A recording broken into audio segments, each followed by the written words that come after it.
Hello दोस्तों, नमस्कार। इससे पहले कि आप इस वीडियो में खो जाएं, हमारे चैनल को लाइक कीजिए, सब्सक्राइब कीजिए और कमेंट ज़रूर कीजिए कि आपको पटना का म्यूज़ियम कैसा लगा। आज हम आपको पटना का म्यूज़ियम दिखाने वाले हैं, जो बहुत सुंदर बना है, बहुत अच्छा बना है। और ये म्यूज़ियम 1917 में बना था, जो अंग्रेज़ों द्वारा बनाया गया था, ताकि जो पटना के आसपास वस्तुएं मिली है ना, ऐतिहासिक वस्तुएं, उनको इकट्ठा किया जाए। संग्रहालय का मतलब होता है एक जगह सब कुछ इकट्ठा करना। और ये इतना फेमस है, ये इंडिया में नहीं, ऑल वर्ल्ड में सबसे बड़ा म्यूजियम है, जिसमें इतनी सारी पुरानी वस्तुएं रखी हुई हैं। तो इसलिए अब हम आगे बढ़ते हैं, क्योंकि हमने म्यूजियम का टिकट लिया, 100 रुपये का टिकट था। उसमें हमें ये सब कुछ देखने को मिला, जो पढ़ने को मिला वो हम आपको बताते हैं। क्योंकि ये कई एकड़ ज़मीन में बना हुआ है, इसमें बहुत सारी गैलरी हैं, बहुत सारे झरोखेदार गैलरी हैं। यहाँ पे स्थानीय लोग म्यूजियम को, संग्रहालय को, जो आसपास के लोग थे, पहले जादूगर कहा करते थे कि ये जादूघर है। और ये मुग़ल राजपूत वास्तुकला है, वास्तु शैली है, उससे निर्मित है। बौद्धिक, और जो बुद्ध भगवान थे, बौद्धिक स्मृति का ये प्रतीक माना जाता है। बहुत बड़ा है, बहुत अच्छा है। इसको देखने के लिए हर देश से लोग आते हैं। और ये बिहार की जो राजधानी है वो पटना में बना हुआ है। भारतीय युग के ना 1764 इसमें मूर्तियाँ रखी हुई हैं, इसमें लिखा था कि कम से कम ये 2300 साल पुरानी है। दीदारगंज यक्षी मूर्तिकला को भी यहाँ रखा गया था। बहुत पुराना है ये संग्रहालय। इसके बारे में जितना जाना जाए, जितना हम जानते हैं, बहुत ही कम है। जानकारों के मुताबिक बताते हैं कि 1912 में बंगाल और बिहार का जब विभाजन हुआ था, तो संग्रहालय की आवश्यकता महसूस हुई बिहार में। तो तत्कालीन जो गवर्नर थे चार्ल्स बेली, उन्होंने बिहार और उड़ीसा को सोसाइटी की बैठक करके बिहार में एक संग्रहालय स्थापित करने का प्रस्ताव रखा था, जिससे वर्तमान में जो मुख्य न्यायाधीश थे, 20 जनवरी 1915 को उन्होंने संग्रहालय की स्थापना की थी। जिस भवन में अभी भी संग्रहालय है, उस भवन का उद्घाटन 1 फरवरी 1929 में हुआ था। इसे 7 वर्ष लगे थे बनने में।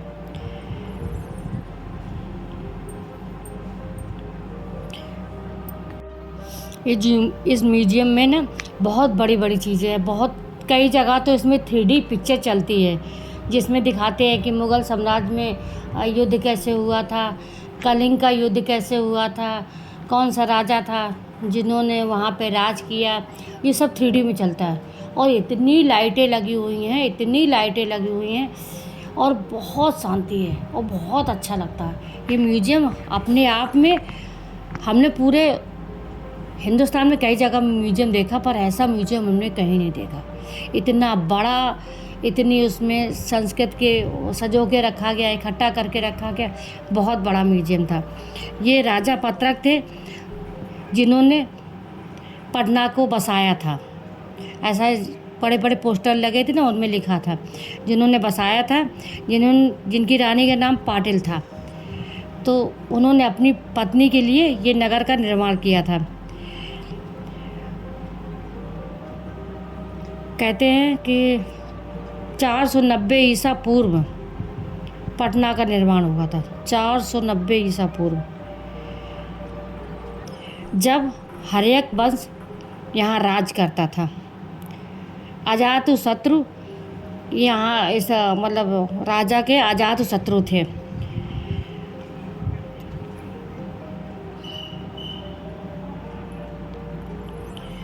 उस समय से लेकर आज तक गौतम बुद्ध की पूरी जो पैदा हुए, फिर उन्होंने भिक्षा मांगना शुरू किया और जो अंतिम सांसें ली ना उन्होंने, वो भी उन्होंने बिहार में ही ली थी। और गौतम बुद्ध ने अंतिम दिनों में जब यहाँ पे रुके थे तो उन्होंने भविष्यवाणी की थी कि इस नगर का भविष्य बहुत उज्जवल होगा। फिर मौर्य साम्राज्य में आया। मौर्य साम्राज्य में चंद्रगुप्त मौर्य थे। बंगाल की खाड़ी से अफगानिस्तान तक फैला था। पाटलिपुत्र थे। सम्राट अशोक हुए। चीन के फाइयान से 1414 तक भारत पर यात्रा कर रहे थे। इसमें बहुत सारा लिखा हुआ है। मेगास्थानी जो यूनानी इतिहासकार थे, चंद्रगुप्त मौर्य के दरबार में एक राजदूत के नाते वो यहाँ आए थे और उन्होंने ज्ञान की खोज की थी। चाणक्य थे जो उनके गुरु थे। गुप्त वंश के बारे में भी यहाँ शासन कला के जो स्वर्ण मुद्रा थी वो भी, यहाँ कई प्रकार की तो मुद्रा रखी हुई हैं। चंद्रवंश, गुप्त वंश, मौर्य वंश, ये सब कुछ यहाँ लिखा हुआ। कैसे उनका पतन हुआ, कैसे उनका आविष्कार हुआ। 12वीं शताब्दी में बख्तियार खिलजी के बारे में भी यहाँ लिखा हुआ है। उसके भी मतलब फ़ोटो वगैरह रखी है पटना संग्रहालय में, क्योंकि पटना देश का सांस्कृतिक और राजनीतिक केंद्र हमेशा से रहा है। यहाँ पे नालंदा यूनिवर्सिटी थी।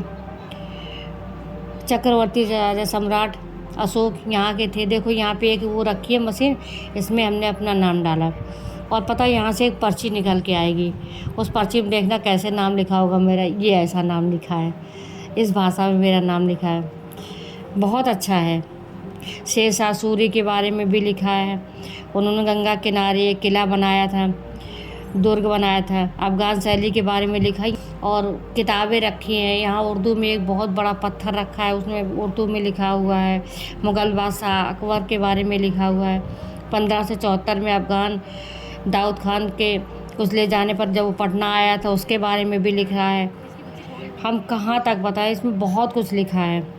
इस जगह पर कागज़, पत्थर तथा शीशे से बनाया गया है ये चारों तरफ। इसमें कई तरीके के ये देखो अवशेष रखे हैं। छोटे छोटे पता नहीं क्या क्या रखा है यहाँ पे। पत्थर जैसे रखे हैं ना, पर उसकी हर पत्थर की एक शैली है और हर पत्थर का एक अपना इतिहास है, जिसे हम चाह कर भी नहीं पढ़ सकते हैं।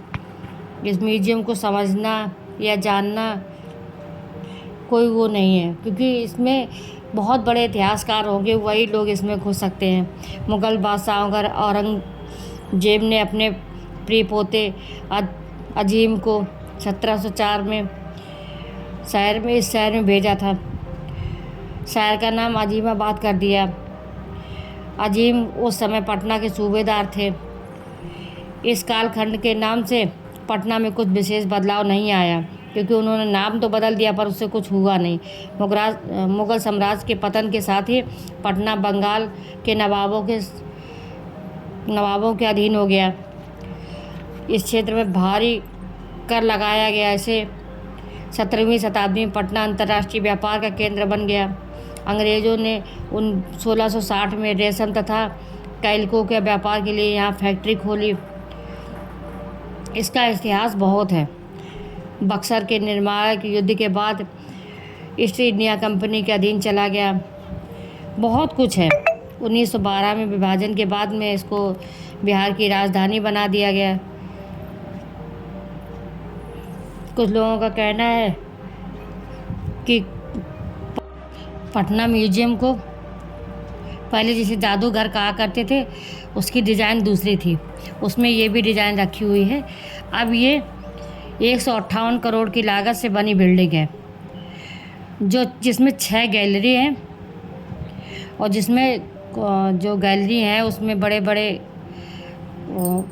3D लगाए गए। हमने आपको बताया कि वहाँ 3D लगे हुए, जिसमें गंगा की कहानी से लेकर पाटलिपुत्र तक हर चीज़ को दर्शाया जाता है, वहाँ पे दिखाया जाता है। ये बिल्डिंग बहुत अच्छी है। यहाँ पर नालंदा और बड़ी यूनिवर्सिटी जो बहुत समय पहले जानी जाती थी नालंदा यूनिवर्सिटी और तक्षशिला यूनिवर्सिटी, जहाँ विदेश से लोग पढ़ने आते थे। वो इस बिहार में है और इसमें संग्रहालय में वो भी दिखाया जाता है कि यूनिवर्सिटी में कहाँ कहाँ से लोग पढ़ने आते थे, कहाँ कहाँ से लोगों ने ज्ञान हासिल किया, तक्षशिला में, नालंदा में, और कैसे उनका विध्वंस हुआ, कैसे उनकी तोड़ फोड़ हुई, किस किस किस राजा ने उसके ऊपर आक्रमण किया, कैसे नालंदा यूनिवर्सिटी में आग लगी, तक्षशिला यूनिवर्सिटी में आग लगी। जब आग लगी तो कितने महीने तक वो जलती रही, उसका इतिहास भी इसमें लिखा हुआ था। और यहाँ बड़ी सी एक स्क्रीन चल रही थी 3D पे, उसमें दिखाया जा रहा था कि 3 महीने तक उसकी आग ही नहीं कोई बुझा पाया था, इतनी वहाँ पे किताबें रखी हुई थी। मतलब सब कुछ देख के आप अगर बिहार जाइए, या नहीं भी चाहते हैं ना आप बिहार, तब भी अपने बच्चों को बिहार एक बार लेके जाइए और उनको यूनिवर्सिटी, एक तारामंडल का भी निर्माण हो रहा है यहाँ पे। हम अभी देख के आए थे, रास्ते में बन रहा है, अभी उद्घाटन नहीं हुआ उसका। तारामंडल जो विश्व में सबसे बड़ा तारामंडल है वो यहाँ बन रहा है। पहले यहाँ तारामंडल था, पहले दूसरे या तीसरे नंबर पे था, पहले नंबर पे तारामंडल बन रहा है। इतना बड़ा तारामंडल बन रहा है। ये जो म्यूजियम है ये वर्ल्ड में फेमस है। आप पटना म्यूजियम के बारे में डालेंगे ना तो आपको तुरंत लिख के आ जाएगा। इतना बड़ा बना हुआ है, कितने हज़ार एकड़ ज़मीन में ये बना हुआ है, कितनी इसमें गैलरी हैं, और कितना इसमें शीशे से बनाया हुआ है, हर चीज़ शीशे में रखी हुई है, बड़े सजो के रखी गई है यहाँ पे सारी चीज़ें। यहाँ म्यूजियम में आने के बाद में देखने को मिलता है कि हाँ, बिहार में बहुत कुछ है जो हम लोगों ने नहीं। पटना म्यूजियम में कम से कम 20,000 से अधिक छोटी बड़ी मूर्तियाँ रखी हैं। यहाँ बच्चों के लिए भी बनाया गया है संग्रहालय में। एक तो यहाँ चुम्बक लगी हुई है इतनी बड़ी, उसमें बड़े बड़े बर्तन चिपकाए गए हैं, धातु के बर्तन। ये मतलब कौन कौन सी धातु चुम्बक में चपक सकती, गोल गोल। इसमें जो म्यूजियम में जो फ़ोटो रखी हुई है ना वो दिखाई जाती हैं। 100 साल का इतिहास, उससे पहले का इतिहास, कई सालों का इतिहास यहाँ दिखाया जाता है। नेचर हिस्ट्री, जानवरों और इंसानों से जुड़ी कलाकृतियाँ। गंगा और पाटलिपुत्र की एक गैलरी है जिसमें गंगा किनारे और पाटलिपुत्र के कैसे लोग जीवन यापन करते थे, इसमें यह भी दिखाया गया है। और यहाँ इंटरएक्टिव स्क्रीन का इस्तेमाल किया जाता है। बिल्डिंग का जो संग्रहालय है ना उसमें नई डिस्प्ले के माध्यम से किया जाता है, जहाँ उसके साथ में कलाकृतियाँ भी जुड़ी हुई हैं। उसमें बड़े बड़े पोस्टर लगा दिए हैं जिसमें से आप पढ़ सकते हैं कि यहाँ पे कौन से म्यूजियम में कौन सी चीज़ रखी हुई है, कौन सी चीज़ वास्तुकला के मुताबिक है, कौन से तारा देवी माता की यहाँ पे मूर्ति रखी हुई है। बहुत सारी मूर्तियाँ रखी हुई हैं यहाँ पे, कुछ सही है, कुछ मतलब टूटी फूटी है, पर हैं बहुत सारी रखी गई हुई है। और बहुत अच्छा बना गया है, दिखाया भी गया है और अच्छा बना भी है। देखो यहाँ सरस्वती जी की, गणेश जी की, विष्णु भगवान कृष्ण भगवान की कैसे दिखते थे, कैसे हैं, बहुत अच्छा। मतलब ऐसे लगता है ना इसमें अगर आप बिहार कभी भी जाए ना तो म्यूजियम देखने ज़रूर जाए, और पूरे दिन का टाइम निकाल के जाए, क्योंकि म्यूजियम सुबह से खुलता है, सुबह 10 बजे खुलता है और शाम को 5 बजे बंद होता है। उतने टाइम में पूरा आप एक एक चीज़ को देख सकते हैं, पढ़ सकते हैं, महसूस कर सकते हैं। देखिए तारा देवी के बारे में लिखा हुआ है ना यहाँ पे कि किस युग में इनकी पूजा हुआ करते थे, किस युग में ये कैसे दिखते थे, किनके ये कौन इनके पुजारी थे। देखो कितनी बड़ी बड़ी मूर्तियाँ रखी हुई हैं यहाँ पे। हमने आपको जो ये वीडियो दिखा रहे हैं ना, शायद ये है कि आपको दोबारा कोई दिखा पाए। और हम वहाँ गए क्योंकि अभी म्यूजियम में भीड़ भाड़ बहुत थी, वहाँ वीडियो बनाना अलाउ नहीं था, और बस केवल फ़ोटो खींचना अलाउ था। तो हमने सोचा कि चलो हम वीडियो भी बना लेते हैं और हम आप सब लोगों को दिखाते हैं। और आप लोगों को बताते हैं कि मतलब पटना संग्रहालय जाइए, वहाँ देखिए। जैसे पटना संग्रहालय में आप एंट्री करेंगे, बहुत बड़ा वहाँ पे घास लगी हुई है ना, पार्क जैसा बना हुआ है।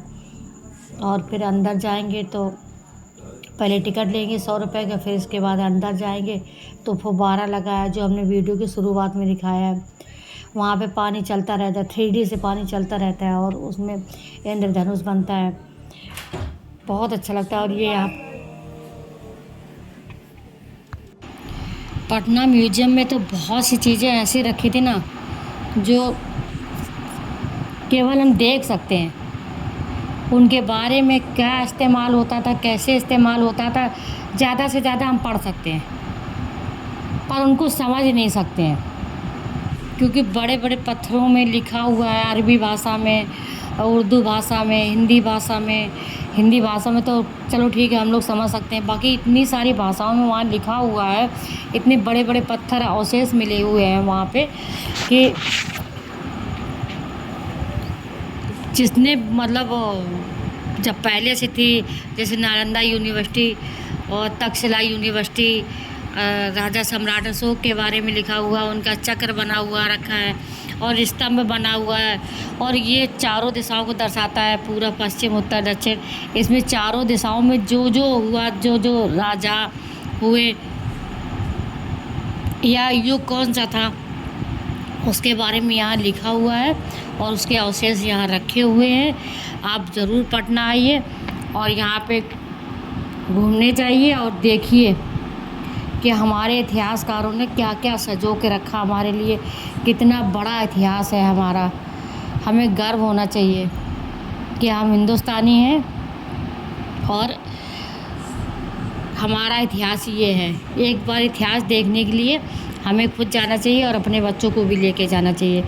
पटना म्यूजियम में बच्चों के लिए अलग से बनाया गया है, बिल्कुल बिल्कुल बाहर, मतलब जो म्यूजियम है एक तरफ हम सब लोग जा सकते हैं और एक तरफ बच्चों के लिए बनाया गया है।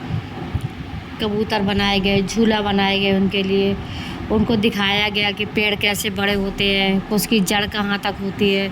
यहाँ सब अद्भुत चीज़ें रखी हुई हैं, क्योंकि इतिहास ही हमारा अद्भुत था, हम भी अद्भुत हैं। तो एक बार देखने ज़रूर जाइए।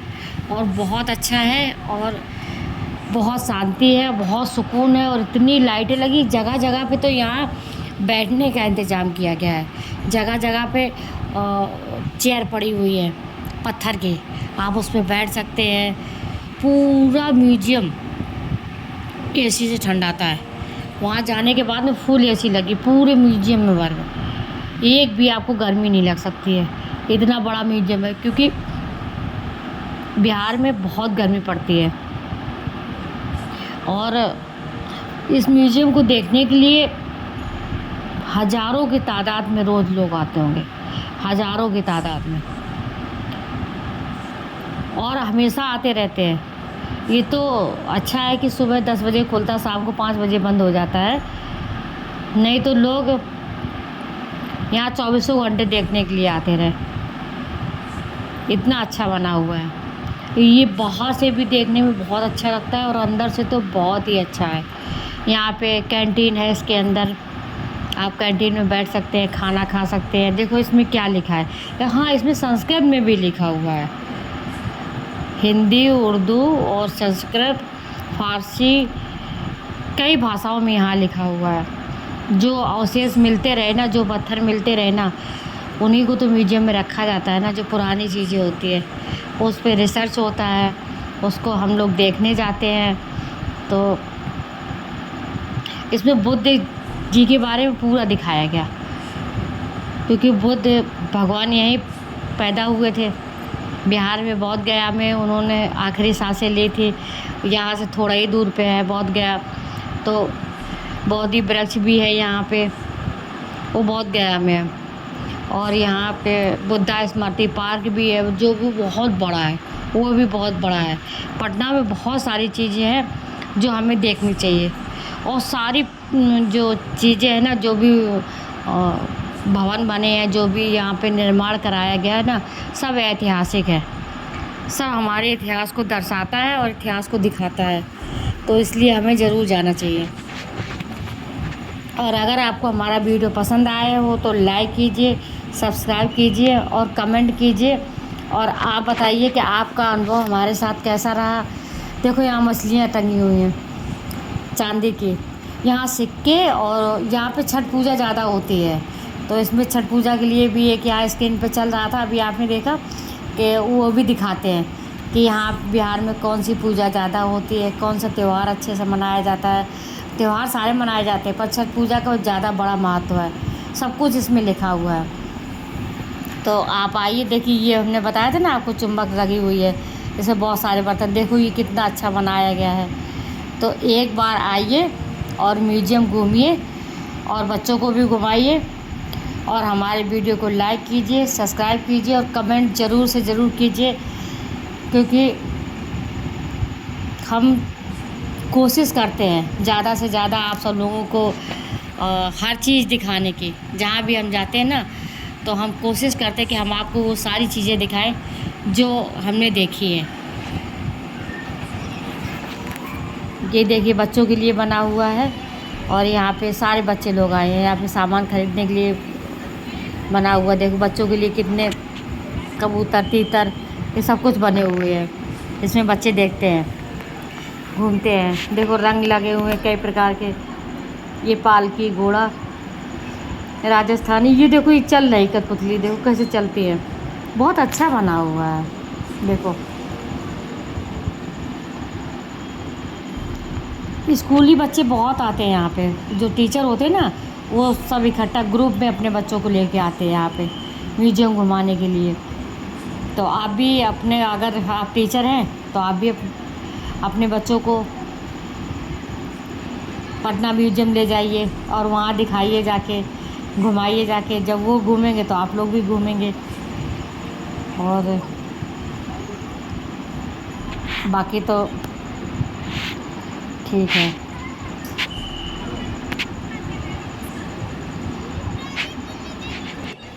अगर हमसे कहा जाए कि इस म्यूज़ियम के बारे में या पटना के बारे में आप दो शब्द कहें, तो हम तो सिर्फ इतना ही कहना चाहते हैं कि ये म्यूज़ियम बहुत अच्छा बना हुआ है। ये वर्ल्ड में इसीलिए फेमस है क्योंकि एक तो ये बहुत बड़ा है और इसमें कई युगों का, कई कालों का इतिहास सजो के रखा गया है। और बिहार मतलब बिहारी नहीं, बिहार मतलब नालंदा यूनिवर्सिटी, तक्षशिला यूनिवर्सिटी, सम्राट अशोक, भगवान गौतम बुद्ध, ये सब कुछ हमारी निगाह में बिहार है।